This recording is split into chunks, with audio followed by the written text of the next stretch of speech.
Hello दोस्तों, आपका स्वागत है क्रीपी संडे के क्रीपी एपिसोड में।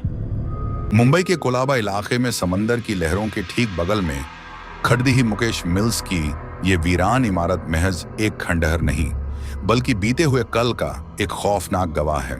इसकी शुरुआत 1870 के दशक में एक आलीशान टेक्सटाइल मिल के रूप में हुई थी, जहां हजारों मजदूरों का शोर और मशीनों की गूंज 24 घंटे सुनाई देती थी। लेकिन 1982 की ग्रेट बॉम्बे टेक्सटाइल स्ट्राइक ने यहां की खुशियों को नजर लगा दी। उसी हड़ताल के दौरान एक रात इस मिल में ऐसी रहस्यमयी और भीषण आग लगी जिसने न सिर्फ यहां के मखमल और सूत को जलाकर राख किया, बल्कि कई मजदूरों की आजीविका और उनकी उम्मीदों को भी हमेशा के लिए दफन कर दिया। लोग कहते हैं कि वो आग कोई हादसा नहीं बल्कि एक सोची समझी साजिश थी, और शायद यही वजह है कि उस आग की जलन आज भी यहाँ की हवाओं में महसूस की जाती है।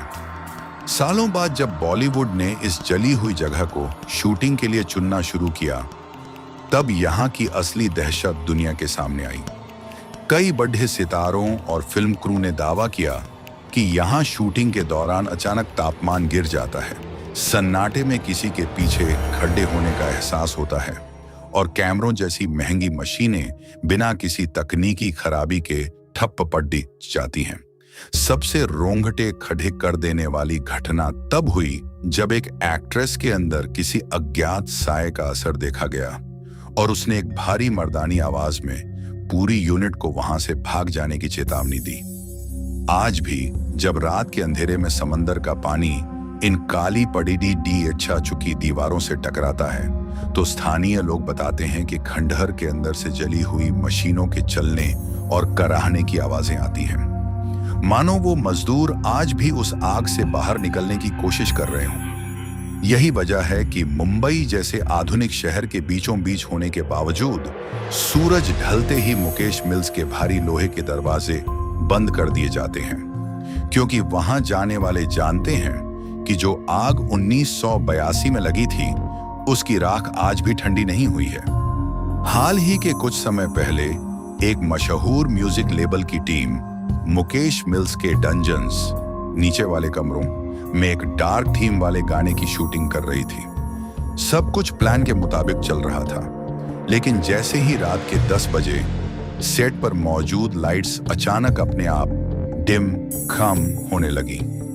इलेक्ट्रिशियन ने चेक किया तो जनरेटर और वायरिंग बिल्कुल ठीक थी, लेकिन फिर भी लाइट्स का वोल्टेज बार बार ऊपर नीचे हो रहा था।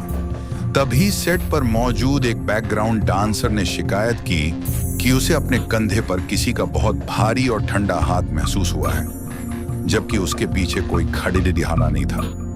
बात तब और बिगड़म गई जब रिकॉर्डिंग शुरू हुई और साउंड इंजीनियर ने हेडफोन पर एक ऐसी आवाज सुनी जो सेट पर मौजूद किसी की नहीं थी। वो एक मर्दाना खरखराहट, विजिंग साउंड थी, जैसे कोई बहुत मुश्किल से सांस ले रहा हो। डर का माहौल इतना बढ़ गया कि डायरेक्टर ने तुरंत बैकअप का ऑर्डर दे दिया।